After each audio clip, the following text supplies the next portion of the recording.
fluoridated water is improving on Mother Nature or a toxic chemical that has no place in the human body. Since the 1950s, the city of Prince George has added fluoride to the drinking water supply, believing fluoride protects against cavities. But not everyone agrees, and now the city has been slapped with a class action lawsuit. This stack of legal documents may look daunting to the average person. The teeth problems that we have in this country have to do with sugar. I thought it was the water, the fluoride in the water. No, fluoride in the water. That fluoride in the water thing is so sketchy. Have you ever looked into whether or not fluoride should be in the water? Well, I know that in the 50s, But Colorado had a high concentration of fluoride in its water, and apparently. Apparently Brad smokes weed and turns into the fucking I know. professor. And another thing, everyone. Apparently. You're dead serious. Apparently, if I could get my poker out, I'm going to poke at the board. Okay, but I think it came out of Colorado where there was high concentrations of fluoride in the water. And then what happened was they go, well, there's a cluster of people who are not getting cavities. And so apparently fluoride is effective at keeping cavities at bay. And I grew up overseas. My teeth are fucking riddled with holes. Riddled with holes.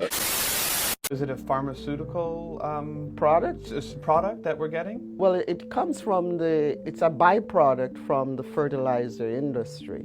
And as a scientist, how do you develop a safe level of exposure? And he said he doesn't know how he would attack it, but he thinks it would probably end up about like lead, where 0 is the amount that you should be exposed to.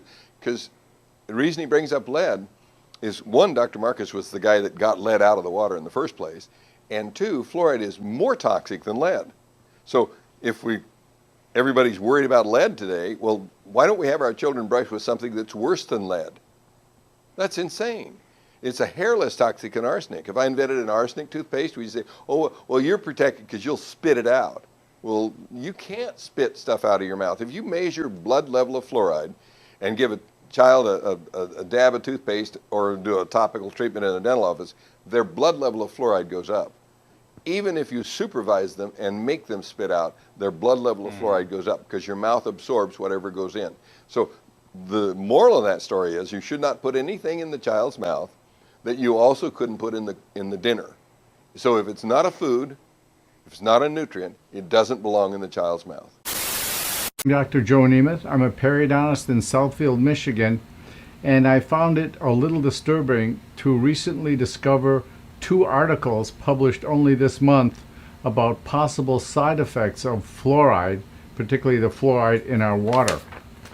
This was a study done at Mount Sinai and published in Environmental International, and it talks about fluoride diminishing kidney and liver function in adolescents, and this is of concern.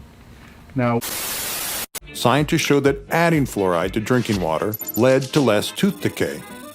Unfortunately, tooth modeling increased as more fluoride was added to water.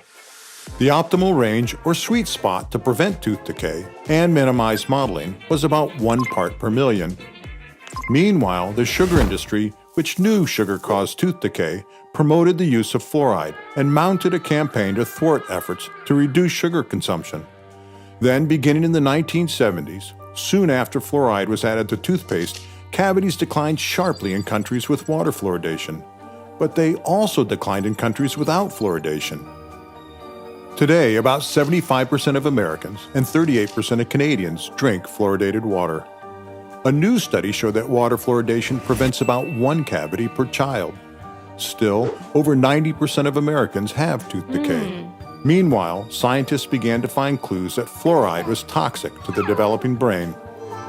Everybody agrees that fluoride is toxic at very high levels. What about lower levels? In over a dozen studies, mostly from China, children who lived in villages with naturally high levels of fluoride had about 7 fewer IQ points than children in other villages, but those levels were somewhat higher than levels found in North America. 2 newer studies of pregnant women and their children, one in Mexico, where fluoride is added to salt, and the other one in Canada, where fluoride is added to water, also found that fluoride led to IQ deficits in children.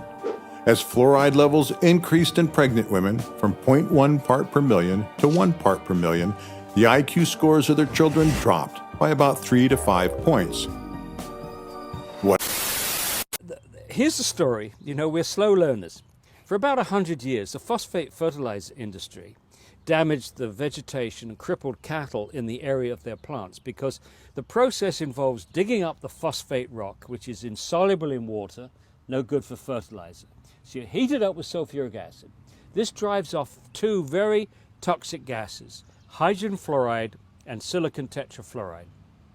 And as I say, for 100 years, these gases decimated the vegetation, the cattle grazing on the food, and so on. Citrus groves in Florida. As global warmings launch new environmental concerns, fluoride in tap water once again rears its ugly head. So why all the controversy if it's good for the teeth? Turns out the stuff in common tap water happens to be a sister compound to sodium fluoroacetate, a common form of rat poison.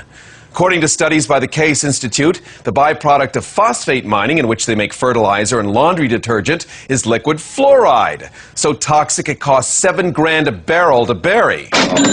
Now, in bed with the government, companies can avoid expensive burial costs by diluting fluoride in city water supplies, saying that fluoride has huge dental benefits. Well, indeed, minute doses directly applied to a tooth may help that bothersome cavity. But in reality, tap water goes directly down the throat and through the body's major organs. Liver and kidneys then receive, ready for this? Lead, cadmium, phosphorus, selenium, mercury, silver, chromium, arsenic, and uranium-238, radioactive, by the way. One unfortunate side effect of fluoride. Dentists in many cities are helping to bring the benefits of fluoridation to children. Now, our children can have better health through fluoridated water.